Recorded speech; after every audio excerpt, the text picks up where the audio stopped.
Conmigo ven, ven, ven, conmigo ven, vamos por ancho camino, nacerá un nuevo destino, ven, ven, ven. El viernes 29 de mayo de 1970, a las 9 de la mañana, Emilio Ángel Maza, vestido con uniforme de capitán del ejército, y Fernando Luis Abal Medina, con galones de teniente primero, subieron al octavo piso de la calle Montevideo, 1053 en Capital Federal, y tocaron timbre en el departamento A. Sara Herrera les abrió la puerta. Los dos jóvenes le pidieron hablar con su marido, y a pesar de que no los había visto en su vida, la mujer los hizo pasar. Les comentó que su esposo se estaba duchando, pero que los recibiría en un instante. Los invitó a sentarse en el living y les sirvió café. Luego se disculpó, ya que debía retirarse. Maza y Abal Medina se dispusieron a esperar, probablemente tan tensos por la misión que estaban llevando a cabo, como sorprendidos por lo sencillo que todo había resultado hasta ese momento. A los pocos minutos apareció sonriente el dueño de casa, un personaje público por dos motivos. Se trataba de un teniente general retirado de alto perfil en una época en que el ejército tenía un protagonismo indiscutible en la vida del país, y hacía poco más de una década había sido presidente de facto. Ello no le impidió tomar café con sus visitantes y escuchar complacido el ofrecimiento de custodia personal que le hicieron. Cuando los dos jóvenes mostraron las armas que portaban y lo obligaron a que los acompañara, Pedro Eugenio Aramburu se dio cuenta de que el ofrecimiento de custodia era un pretexto. Esa misma noche le iniciaron un juicio revolucionario, que duraría 2 días. Finalmente, en la madrugada del 1 de junio, el expresidente fue declarado culpable y muerto a balazos. A partir de ese momento trascendental se dará a conocer la organización político-militar Montoneros. Los posicionará como referencia al interior del peronismo revolucionario, ya que con ese hecho se ajusticiaba al referente de la dictadura que había derrocado a Perón en 1955. El objetivo de Montoneros era el socialismo, su metodología, la lucha armada y su identidad peronista.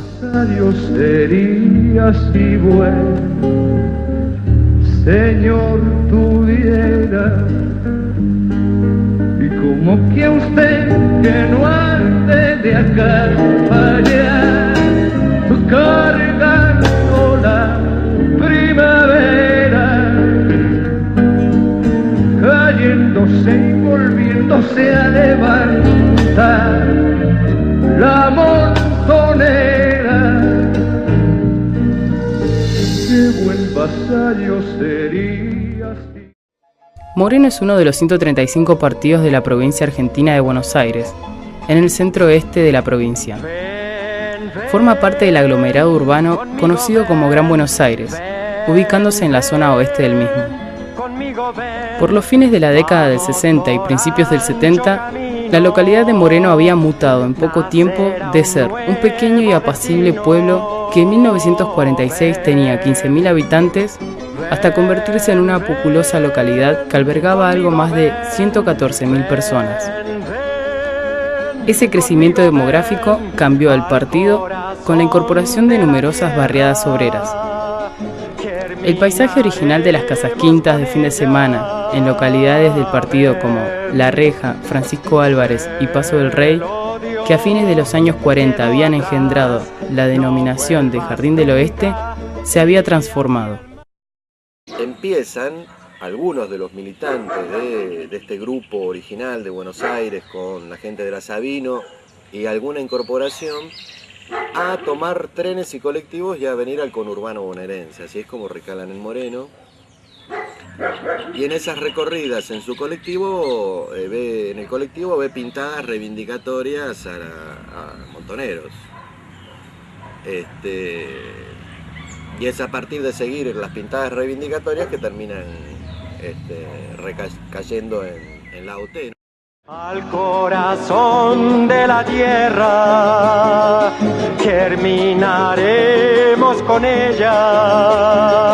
Ven, el odio. El Quito Maratea, con Susana, con mi mujer, esposa, bueno, y con otros compañeros que no me acuerdo ahora ya nombres, y allí es donde se nos dice que el destino para la actividad barrial y política nuestro con el Bocón iba a ser Moreno, porque en Moreno había una organización muy fuerte desde el sindicato textil que habían organizado la Juventud Peronista de Combate y que se mostraban muy cercanos a la organización y que era importante que llegáramos acá a Moreno, y así lo hicimos. De las tácticas de estos primeros grupos, ¿no? De lo que después va a ser ya Montoneros con la conformación de todos los demás grupos, es la de hacer aramburazos a nivel micro. Esto se hace en Moreno, se hace en San Jerónimo Norte, en Santa Fe, se hacen en un montón de lugares hechos que fueran con una gran carga simbólica y que fueran identificados por los sectores populares como un hecho, digamos, reivindicatorio de esos sectores populares. El tema de Premar, bueno, era toda una discusión en Moreno por el tema de que estaban tendiendo los caños de gas, que era un negociado, que había corrupción.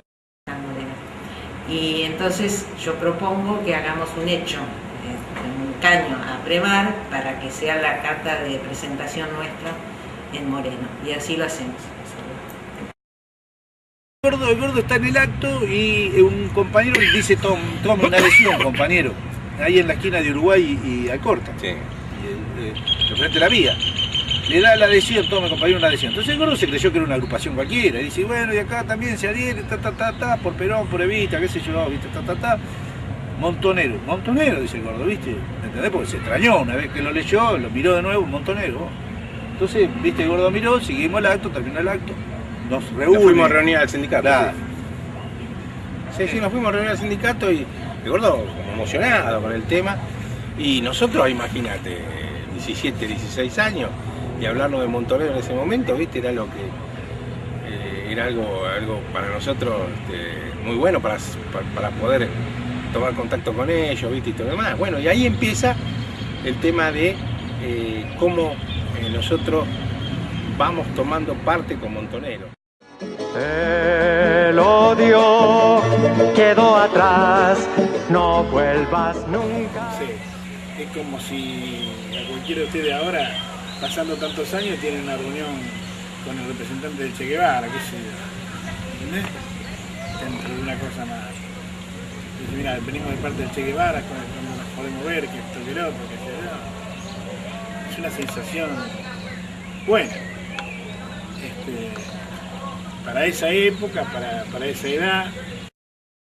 Bueno, y veníamos trabajando con ellos, haciendo reuniones, y un día dijimos: bueno, hay que blanquear, ya es hora, porque además notábamos como que había posibilidad de que ellos se incorporaran.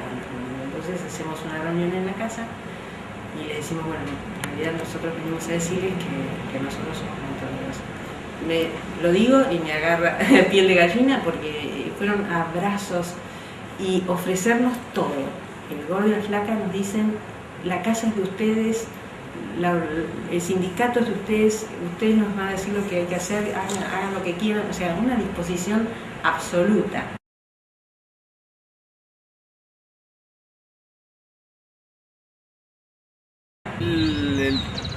Él empieza en la fábrica Huaurón, en una fábrica de embriagues muy grande en San Martín, metalúrgica. El gordo era delegado gremial allá. Le había ganado y le gana la elección a Bandor. De Bandor era de San Martín. La interna, ¿no? La elección interna de la fábrica a Bandor. Y Bandor le hace cagar a palo. Le hace una cama. Le hace una cama. Le dice al capataz, lo agarra justo a uno que tenían siempre a un obrero que va al baño y el capataz lo sigue. Y el gordo sabía de ese tema, y cuando entra al baño el capataz lo está cagando a pedo mal al laburante, el laburante estaba muy... y el gordo sale ahí a defenderlo y eran los que estaban esperando. Y ahí lo despiden al tipo y lo despiden al gordo. ¿No es cierto? Lo hace meter preso. El Huebrón lo hace meter preso. Él empieza como delegado, como trabajador acá en la fábrica. Y Landería Paso del Rey, pertenecía a Sócola. la industrial. Ahí la Zócalo Industrial tenía aproximadamente entre 600 y 700 trabajadores, que era la parte más grande.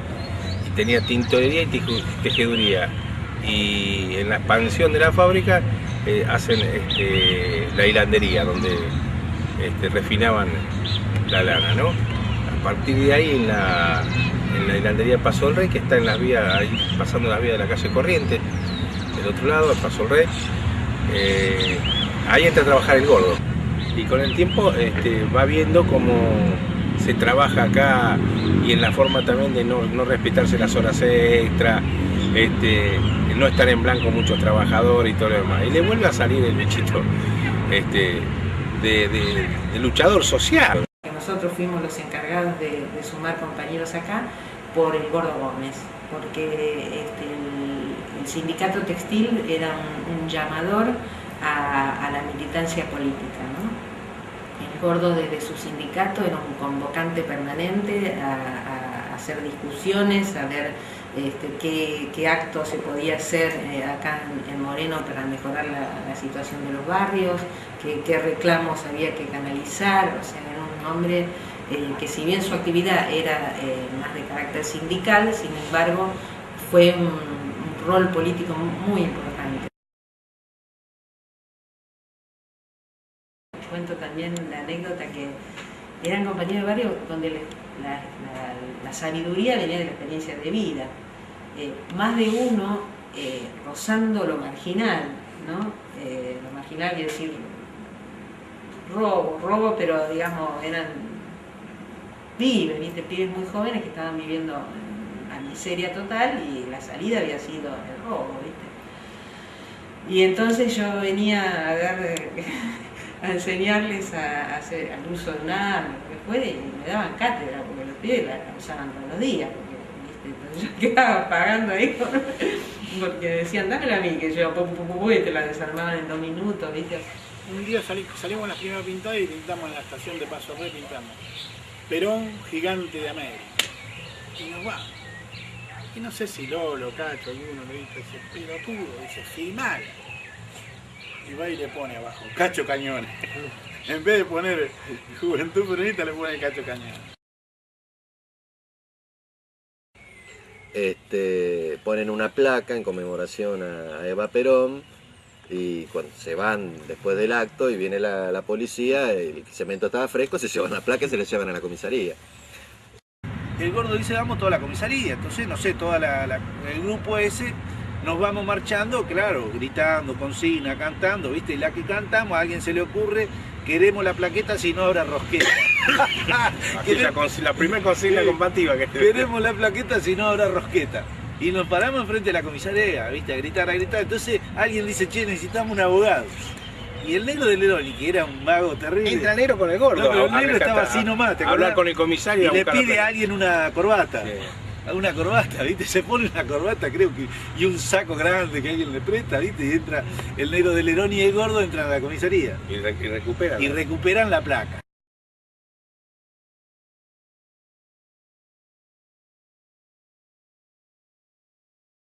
En febrero del 72 hay un paro de 36 horas y, digamos, la gente que venía de estos jóvenes revolucionarios que venían de fuera plantean el hacer un paro activo que fuera más allá de una movilización, lo que sea, y bueno, una forma, digamos, de colaborar para que el paro sea efectivo es parar el transporte. Y ahí vamos, ponemos la panfleta, habíamos quedado en Paso del Rey, la panfletera, para volantear, y el error es que lo cometimos y lo ponemos arriba de un asiento que en aquella época la intención no era eran como de hule, la panfletera, y se empieza a prender los vagones, los asientos. Eso agarró muy fuertemente enseguida. Todo el tren, toda llega con las llamaradas muy fuertes de las ventanas a la estación, y la estación era de madera. Las llamaradas tan fuertes y se quema toda. Jamás pensaron que iban a generar el incendio que se generó, digamos, ¿no? Porque ese mismo día hubo otros actos similares también de gente de montoneros.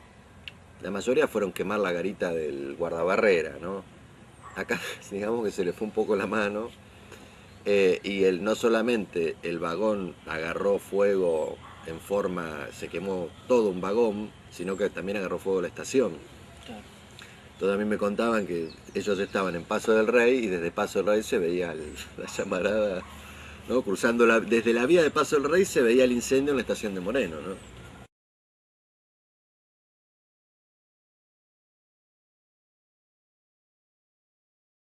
Una especie de ida y vuelta entre una clara táctica de la organización de generar tomas y propuestas de las bases para que se tomaran,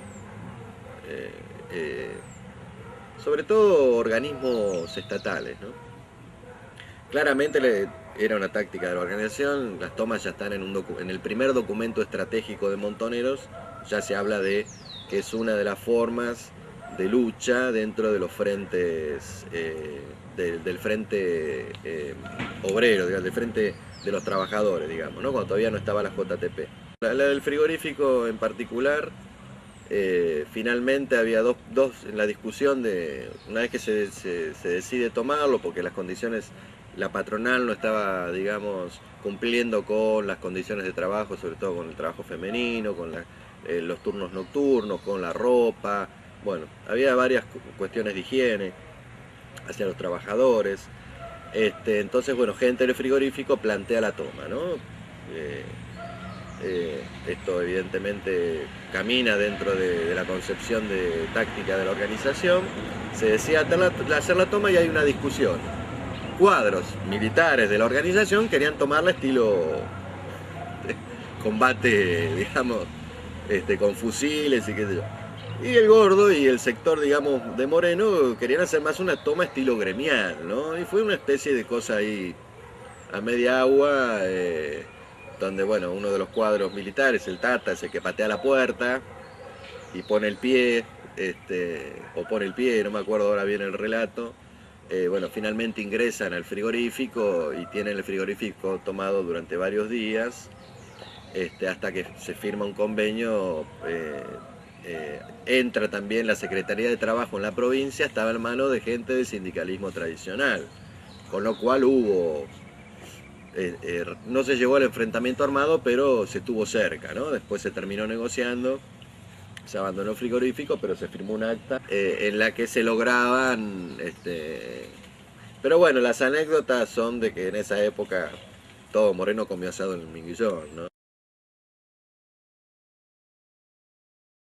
Maravilloso y realmente que ahí también hay discusión quién lo hizo. Yo creo que lo habremos hecho entre todos seguramente. O sea, lo importante es que sí recuerdo la gran participación que tiene Moreno y que tiene el Gordo Gómez. Yo me acuerdo cuando nos juntamos a organizar lo que se iba a hacer en Merlo, y de hecho el compañero que habla y representa es el Juan, ¿no? Pero digo, fue el primer hecho donde uno descubre que era posible romper con tiempos de dictadura, ¿no? Donde la gente empieza, viste que está la película Sur, creo que es que hay una discusión donde la muerte, el representante de la muerte le dice con quien estaba discutiendo, dice, no, pero el pueblo no acompañó, nos dejó solos, qué sé yo, y él dice, no te equivoques, se estaba resistiendo. Ahí yo siento que es la muestra clara de que había un pueblo que resistía, que sabía que no podía ir más de lo que la circunstancia histórica permitía, pero que tenía poder de reacción. Llegamos, no sé con qué cantidad 10.000 personas más. de gente que fue muy nombrado el Merlazo en toda la historia.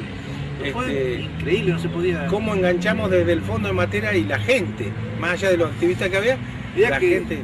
Perdona, nosotros decimos, hoy en día vos vas a una cancha de fútbol que están jugando al fútbol y tratás de hablar de política, te sacan cagando, llevaba un volante, te sacan cagando. En ese momento estaban jugando un campeonato. Y te acordás, pasamos 50 tipos, viste, gritando Merlo, Merlo, Merlo, pero no hay que traerlo. Merlo, Merlo, Merlo, pero fusil y machete por otro 17.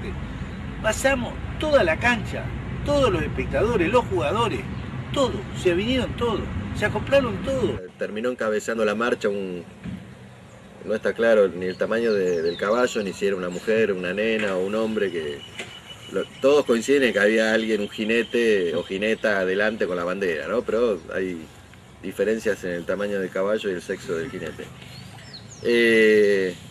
Y en el momento que estaban acercándose al centro de Merlo, ya eran muchas personas, ¿no? 2.000, 3.000, 4.000. La gente de la organización de Moreno, los que habían organizado el acto, la gente de AOT, decide girar para no pasar frente a la comisaría. Y en el momento que ellos deciden girar, la gente ya de la orga, digamos, con otro nivel de encuadramiento, hacen que la columna pase por la comisaría. Y en el momento que están pasando por la comisaría, salen de la columna 2 bombas Molotov, que se las tienen abajo de los patrulleros. Bueno, hay una balacera, pero la policía no tiró a la gente, tiró hacia arriba, ¿no? Si no hubiera sido un desastre.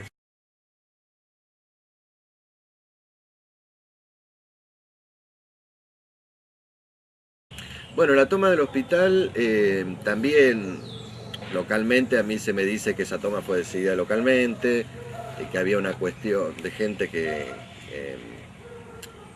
había, digamos, problemas con la alimentación hacia los enfermos, no había calefacción, bueno, había un montón de problemas que tenía el hospital, una actitud, digamos, de los médicos muy antiperonistas, que cobraban por determinada cantidad de horas y trabajaban mucha menos. Yo creo que la toma del hospital está mucho más relacionada a Moreno que a la organización, ¿no? Porque inclusive tengo relatos de gente que por ahí estaba en un nivel superior que el Gordo, de que hubo fuertes discusiones diciendo que no se podía tomar esto, ¿no? Inclusive en el libro de Amorín él dice que le dijo al Gordo, a los gordos, habla de 2 gordos, de que era una locura tomar el hospital. Pero en ese entonces ya Morín no militaba en Moreno, sino que pasaba por acá, digamos, estilo de visita. Se pone un administrador, un director que es un médico que atendía a la gente del sindicato, pero que no tenía ninguna relación orgánica con Montoneros. Me comentan que el médico claro, no tenía ninguna formación política ni militancia política, era un médico de confianza del Gordo porque atendía en el consultorio de la AOT. La AOT había puesto, otra novedad, el Gordo había puesto un consultorio en una seccional. Claro, entonces me cuentan a mí los relatos, me dicen, claro, llegó un momento que el tipo en lugar de estar con nosotros estaba con los médicos, claro, estaba con los colegas, ¿viste? Claro. O sea, y es ahí donde le ponen a un militante de la AOT muy cercano al Gordo como administrador y un poco le hacen marcar el paso. Y el hospital va a estar tomado prácticamente hasta enero, febrero del año siguiente, del año 74. Después de que cae Videgain, ellos tienen que dejarlo el hospital. Pero en el tiempo que ellos estuvieron, bueno, se consiguió una ambulancia, se le puso gas a partir de hacer una conexión clandestina que estuvo vigente hasta la vuelta de la democracia. En la época del intendente Lombardi, ahí recién se hizo una conexión legal. Se había hecho una conexión trucha para ponerle gas a la gente, ¿no?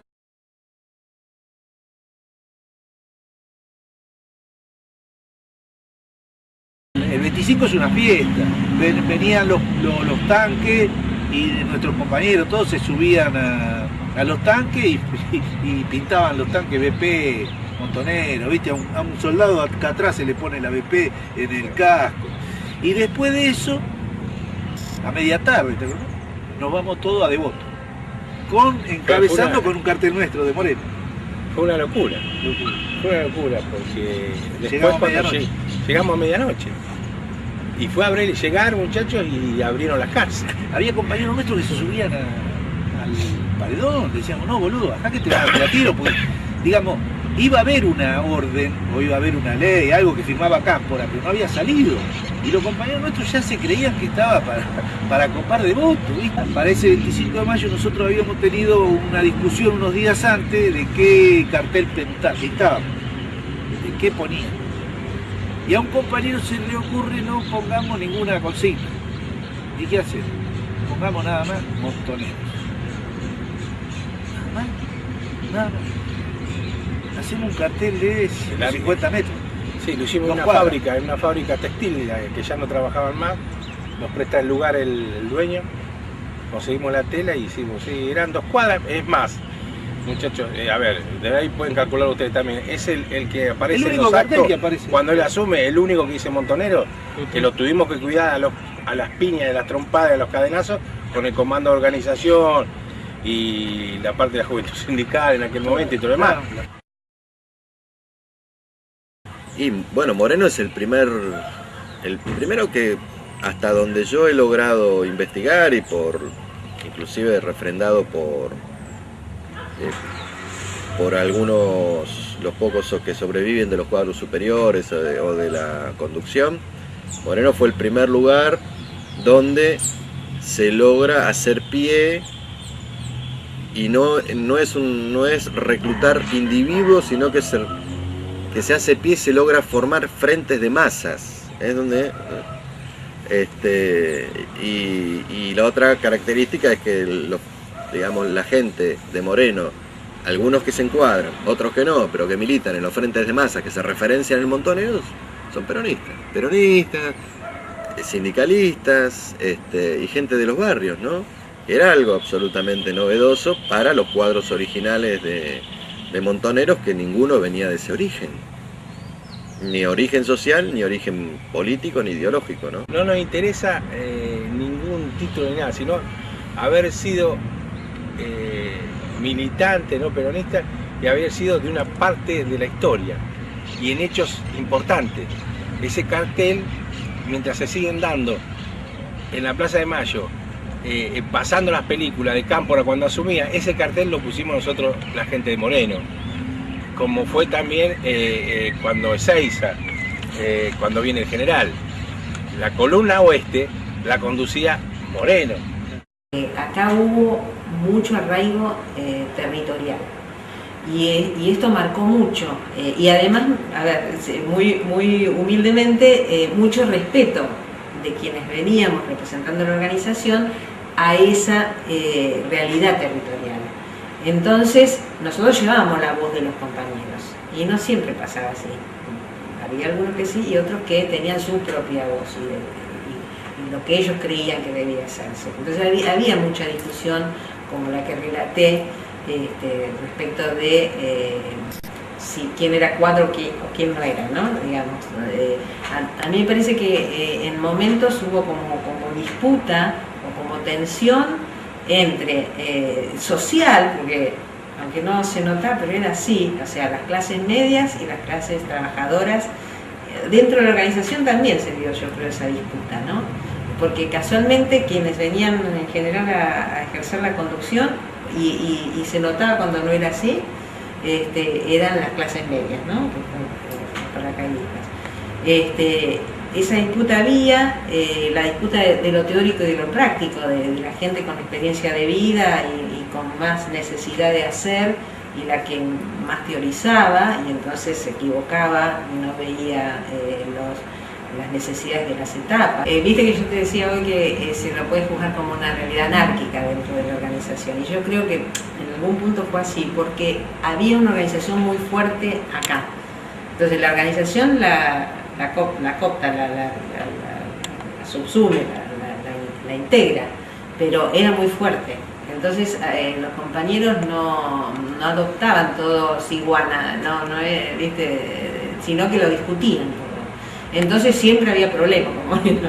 O sea, no era fácil conducir Moreno, pero por el valor de que acá existía una propia organización. No fue que Montonero de la nada hizo esto, sino que acá existía una organización muy fuerte y Moreno la sumó, y eso trae costos, porque los compañeros tenían sus propias decisiones, su propia interpretación, y entonces era controvertido, o sea, digamos, no te aceptaban así porque, bueno, de la organización, mire, te cuestionaban, y era bueno. Yo te decía, cuestionaron esto de que los paracaidistas se iban y ellos ponían la cara y tenían razón, cuestionaron la etapa política donde la organización no decidía qué hacer y ellos tenían que jugar que sí que no en lo partidario, o sea, siempre tuvieron un rol muy cuestionador.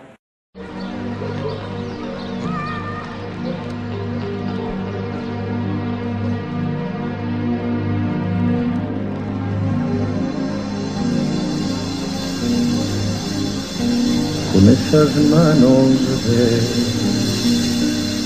quererte tanto, pintaba en las paredes, luche y vuelve, manchando de esperanzas y de canto las veredas de aquel 69, con esas manos de enjugar sudores, con esas manos de parir ternura,